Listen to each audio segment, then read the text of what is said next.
এমসব BD সফটওয়্যারটি একটা accounting এবং ট্রেডিং অ্যান্ড ইনভেন্টরি সফটওয়্যার। এই সফটওয়্যারের মাধ্যমে যে কোনো ব্যবসা প্রতিষ্ঠান তাদের যাবতীয় হিসাব নিকাশ, সংরক্ষণ এবং ব্যবসায়িক কার্যক্রম সম্পাদন করতে পারে। আমরা এমসব বিডির সফটওয়্যারটির শর্টকাট কি ডেস্কটপে করে রেখেছি। আমরা এই এমসব বিডি 02 এই সফটওয়্যারটিকে ডবল ক্লিক করলাম, করার পরে এই লগ ইন ফর্মটা আসলো। এখানে আমি পাসওয়ার্ড দিলাম অন, দিয়ে প্রবেশে ক্লিক করলাম। আমরা ওপেনিং স্ক্রিনটা চলে এসেছে। ওপেনিং স্ক্রিনের আজকে দেখব কিভাবে একটা প্রতিষ্ঠানের কর্মচারীদের তথ্য, মালিকের তথ্য, কাস্টমারদের তথ্য, ভেন্ডারের তথ্য অর্থাৎ যাদের কাছে মাল ক্রয় করা হয় তাদের তথ্য এবং ব্যাংকের তথ্য সংরক্ষণ করে রাখা যায় এবং সেই সম্পর্কিত বিভিন্ন রিপোর্ট সমূহ। এই জন্য আমরা ওপেনিং স্ক্রিনের এই বাটনটাকে ক্লিক করব। বাটনটা ক্লিক করার পরে আমাদের সামনে এরকম একটা ফর্ম আসবে যেখানে বিভিন্ন রকম ডাটা সংরক্ষণ করতে পারবো। বাম দিকে দেখতে পাচ্ছি কতগুলো ফিল্ড এবং ওই ফিল্ডের ডান দিকে দেখতে পাচ্ছি ডাটা সংরক্ষণের জায়গা। আর এখানে ডান দিকে দেখতে পাচ্ছি যে একটা ড্রপ ডাউন মেনু। এই ড্রপ ডাউন মেনুর ভিতরে 1 নম্বরে আছে কর্মকর্তাদের তথ্য, কাস্টমারদের তথ্য, পার্টির তথ্য, নির্বাহীদের তথ্য এবং ব্যাংক হিসাবের তথ্য। ধরে নিচ্ছি আমরা কাস্টমারদের তথ্য তালিকাভুক্ত ফর্মে যে আমার প্রতিষ্ঠানের যে সকল কাস্টমাররা ক্রয় বিক্রয় সম্পন্ন করে থাকে তাদের তথ্যগুলো সংরক্ষণ করব এবং সেগুলো ম্যানিপুলেট করে সামনে পিছনে ডাটা নিয়ে দেখব এবং সেই সম্পর্কে তথ্য রিপোর্ট দেখব। এই জন্য আমরা কাস্টমার তথ্যতে ক্লিক করলাম। ইতিপূর্বে এখানে 367টা ডাটা আমরা এন্ট্রি করেছি, এই জন্য এখানে 367 নাম্বার দেখাচ্ছে।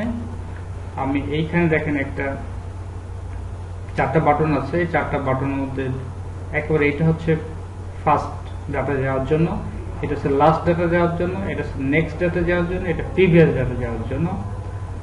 আর বাম দিকে আছে নতুন একটা বাটন আছে, তারপরে আছে সম্পাদন একটা বাটন আছে। নতুন বাটনে যাব হচ্ছে নতুন একটি ডাটা এন্ট্রি করার জন্য, আর সম্পাদনে যাব হচ্ছে এন্ট্রিকৃত ডাটাকে বিভিন্নভাবে সংযোজন পরিবর্তন করার জন্য। এখানে দেখতে পাচ্ছি যে 20,367 একটা কোড দেওয়া আছে। আমরা যখন নতুনে ক্লিক করব অটোমেটিক্যালি পরবর্তী কোডটা চলে আসবে 20,368। আবার বাতিলে ক্লিক করলাম, আগেরটা চলে আসলো। আমি যদি এই আগের ডাটাটা যেতে চাই তাহলে আমি এখানে প্রিভিয়াস বাটনে ক্লিক করব। উপরে দেখেন যে ডাটা নাম্বারটা চেঞ্জ হচ্ছে, সেই সাথে টোটাল ডাটাটাই চেঞ্জ হচ্ছে। এই বাটনটাতে ক্লিক করলে ডাটাটা নেক্সটের দিকে যাচ্ছে। এই বাটনটাতে ক্লিক করলে ডাটা প্রথম রেকর্ডে চলে যাচ্ছে। এই বাটনটায় ক্লিক করলে ডাটাটা লাস্ট রেকর্ডে চলে যাচ্ছে। ধরা যাক আমি এখানে একটা কাস্টমারকে তালিকাভুক্ত করব, সেজন্য আমরা কি করব, নতুনে ক্লিক করব। কার্যটা চলে গেল হচ্ছে প্রথম তারিখ, যে তারিখে কাস্টমারটা তালিকাভুক্ত হচ্ছে প্রথম তারিখ, এই ঘরটায় কার্যটা চলে গেল।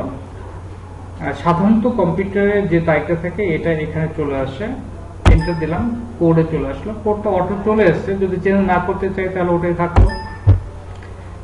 আর এই ঘরটা হচ্ছে যে কাস্টমারকে সম্বোধন করব কি নামে, অর্থাৎ সে যদি ব্যক্তি হয় জনাব দিতে পারি, তারপরে অ্যাডভোকেট দিতে পারি, ডাক্তার দিতে পারি, ইঞ্জিনিয়ার দিতে পারি, যে নামে তাদের সম্বোধন করব। প্রতিষ্ঠান হলে মেসার্স দিতে পারি। আমি এন্টার দিলাম, দেওয়ার পরে এখানে লিখলাম যে মাদার কম্পিউটার। ধরে নিচ্ছি কম্পিউটার আমার সম্মানিত কাস্টমার মাদার কম্পিউটার। এখানে দিলাম হচ্ছে মেসাজ দিয়ে দিলাম, তাকে সম্বোধন করলাম মেসাজ দিয়ে, মেসাজ মাদার কম্পিউটার। এটা শর্টিং বাটন, অর্থাৎ মাদার কম্পিউটার, কিন্তু এখানে নামটা কি মাদার না কম্পিউটার, নামটা নিচ্ছি মাদার, এই জন্য ম দিলাম, অর্থাৎ প্রথম অক্ষর। 36 নম্বর অক্ষর হচ্ছে ম। মালিকের নাম দিলাম MM Shahinur.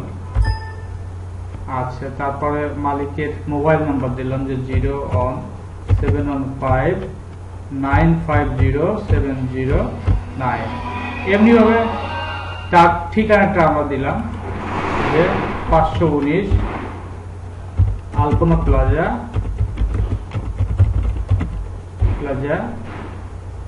51 new Elephant road,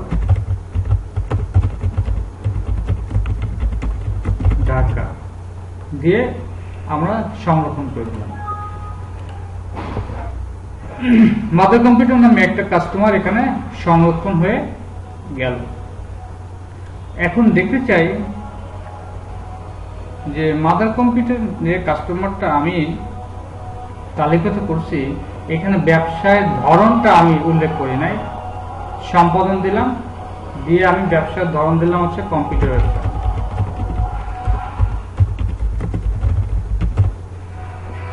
computer ব্যবসায় দিয়ে আমি সংশোধন করলাম, অর্থাৎ এখানে দেখলাম যে নতুন ডাটা এন্ট্রি করতে হয় কি করে এবং সেটাকে কালেকশন করতে হয় কি করে।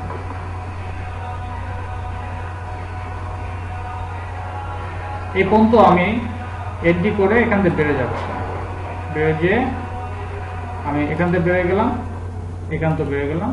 ধন্যবাদ।